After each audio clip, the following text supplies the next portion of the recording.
అందరికీ నమస్కారం అండి. ఛానల్లోకి స్వాగతం. ఈ వీడియోలో ఇంటికి మొదటి సంతానం కనుక ఈ వారంలో జన్మించినట్టయితే వారు మట్టిని ముట్టిన అది బంగారంగానే మారుతుంది.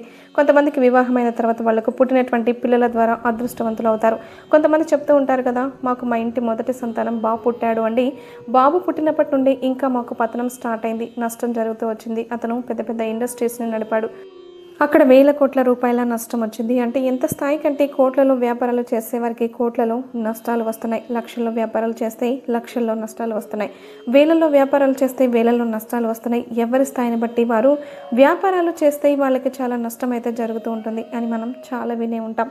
ఇలాగా మా ఇంటికి మొదటి సంతానం బాబు పుట్టాడండి. ఆ బాబు పుట్టిన తర్వాత మొత్తం టోటల్గా ఉన్నదంతా కోల్పోయాము, అంతా కూడా రోడ్డు మీదకి వచ్చి పడ్డామని చెప్పేసి కొంతమంది చెప్తూ ఉంటారు. అది కొంతమంది చెప్తూ ఉంటారు, మాకు ఇంటికి మొదటి సంతానం మా బాబు పుట్టాడండి. బాబు పుట్టిన తర్వాత అసలు మేము వెనక్కి తిరిగి చూసుకోకుండా అసలు ఏ వ్యాపారం చేసినా కూడా మంచి లాభాలతో బాగా కలిసి వచ్చింది.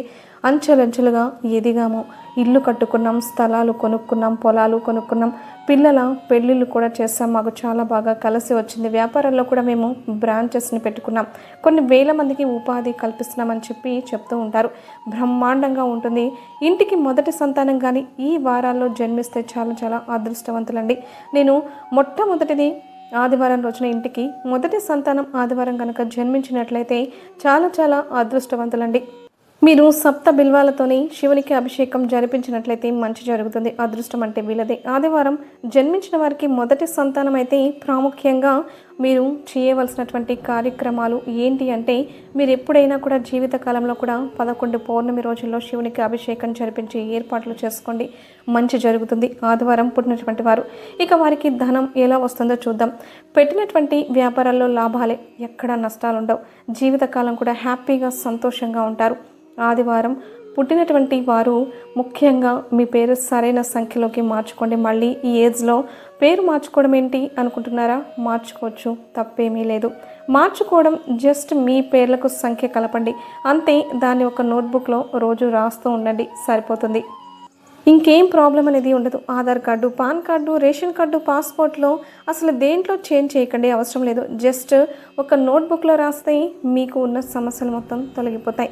తదుపరి మంగళవారం తెలుసు కదండి, సుబ్రహ్మణ్యేశ్వరుని వారం. సుబ్రహ్మణ్యేశ్వరుడు వాహనాలు, భూములు, ఇంపోర్ట్ అండ్ ఎక్స్పోర్ట్ బిజినెస్, నావి, రక్షణ రంగాలు, విమానానికి సంబంధించినవి ఇలాంటివన్నిటికీ కూడా కుజుడు మరియు మంగళప్రదుడు. చాలామంది అనుకుంటూ ఉంటారు మంగళవారం జన్మిస్తే అంత నష్టం వాటిల్లుతుందేమో అని చెప్పేసి. అలాంటి భ్రమలు అయితే పెట్టుకోకండి. 100% తప్పే. మంగళవారం పుట్టిన ఇంటికి మొదటి సంతానం ఆడవారు కానీ మగవారు కానీ ఎవరైనా మంగళవారం రోజు జన్మిస్తే చాలా మంచిది. చాలామంది ఇక్కడే ఏం చేస్తున్నారంటే, మంగళవారం అవుతుంది కదా వద్దులే అనేసి బుధవారం, గురువారం, శుక్రవారం ఇలా ఎప్పుడో పెట్టేస్తూ ఉంటున్నారనమాట. అది వారికి లక్ అవుతుందండి. మంగళవారం పుట్టిన వారు అసలు నిజంగా ఎంత స్పీడ్గా ఎదుగుతారు అంటే, రాకెట్ కంటే వేగంగా దూసుకుని వెళ్తారు. ఎంత స్పీడ్గా ఉంటుంది అంటే వాళ్ళ జీవితం నెంబర్ 1 పొజిషన్లోకి వెళ్తారు. వాళ్ళే ఉన్నతంగా జీవిస్తున్నారు. మీరు నమ్ముతారో నమ్మరో, మంగళవారం పుట్టిన వాళ్ళు ఎప్పుడైనా గుర్తుపెట్టుకోండి, ఆవుకు నల్ల నువ్వులు, బెల్లము పెట్టాలి, మంచి జరుగుతుంది. అలాగే అరటి పండ్లు పెట్టండి. పెసర్లు కూడా డైరెక్ట్గా నానబోసి మొలకెత్తిన తర్వాత పెసర్లు ఆవుకి తినిపించాలి. చాలా చాలా శ్రేష్టం. ఎంత శ్రేష్టమో మీరు ఒక్కసారి మంగళవారం పుట్టిన వాళ్ళు మొలకెత్తిన పెసర్లను ఆవుకు పెట్టడం ద్వారా అసలు చాలా గొప్ప ఫలితాలు అయితే వస్తాయండి, తిరుగుండదు. ఎప్పుడైనా సరే మంగళవారం పుట్టినటువంటి వారు కాశీకి వెళ్ళాలి. జీవితకాలంలో ఒక్కసారైనా కాశీ పరమేశ్వరుని దర్శించుకోవాలి. జీవితంలో ఒక్కసారైనా గంగానది స్నానం చేయాలి. మంగళవారం పుట్టిన వాళ్ళకి ఇది జీవితంలో ఎంతో అభివృద్ధిని, అష్టైశ్వర్యాలను, భోగభాగ్యాలను, సిరి సంపదలను కూడా తెచ్చిపెడుతుంది. అదేవిధంగా మంగళవారం పుట్టిన వారు మీ పేరు సరైన సంఖ్యలోకి మార్చుకోవాలి. ఎందుకంటే ఆ పేరే మిమ్మల్ని డెవలప్ చేస్తుంది. పేర్లు ఒక్కొక్క అక్షరం ఒక్కొక్క గ్రహం.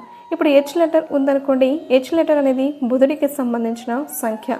ఇప్పుడు ఐ లెటర్ ఉందనుకోండి, ఇది రవికి సంబంధించినటువంటి సంఖ్యగా చెప్పుకోవచ్చు. అంటే ఒక్కొక్క అక్షరం ఒక్కొక్క గ్రహాన్ని తెలియజేస్తుంది.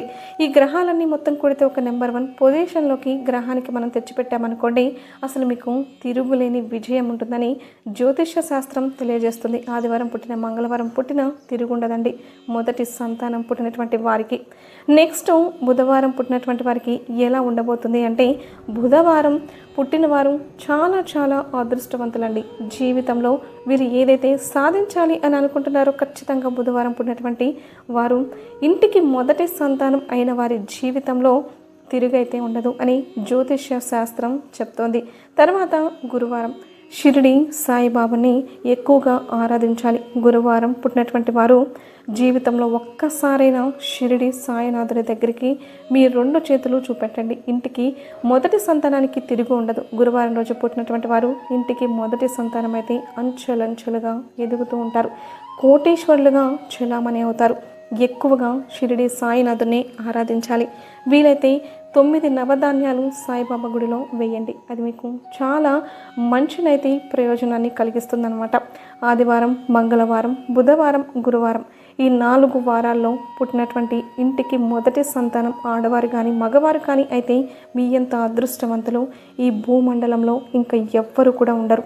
ఈ వీడియోలో ఉన్న ఇన్ఫర్మేషన్ మీకు యూజ్ అయినట్లయితే వీడియోని లైక్ చేయండి, షేర్ చేయండి. అలాగే మీరు ఫస్ట్ టైం కనుక మా ఛానల్ని చూస్తున్నట్లయితే ఛానల్ని సబ్స్క్రైబ్ చేసుకోండి. పక్కనే ఉన్నటువంటి గంట సింబల్ని కూడా యాక్టివేట్ చేసుకోండి.